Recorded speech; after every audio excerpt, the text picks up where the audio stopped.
சென்னையை சுற்றி பல பழமையான கோயில்கள் இருக்குன்னு நம்ம கேள்விப்பட்டிருக்கோம். இந்த கோயில் பார்த்தீங்கன்னா, 1000 வருஷத்துக்கு முன்னாடி கட்டின கோயில். அதுவும் 1000 வருஷத்துக்கு முன்னாடி எந்த வருஷம் கட்டினாங்கன்னு கூட கரெக்ட்டா சொல்ல முடியாதுங்க. ஏன்னா, அது அவ்ளோ மிக பழமையான கோயில பத்தி தான் பார்க்க போறோம்.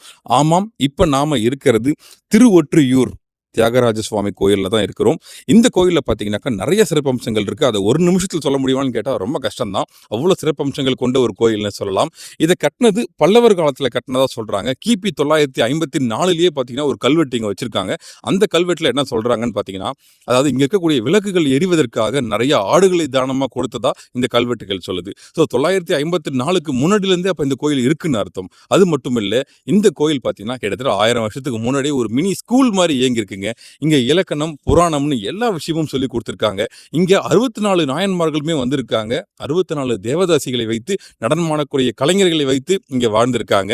இது மட்டும் இல்ல, இங்க அப்பர், சுந்தரர், திருஞான சம்பந்தர்ன்னு எல்லாருமே வந்து பாட்டை எழுதியிருக்காங்க.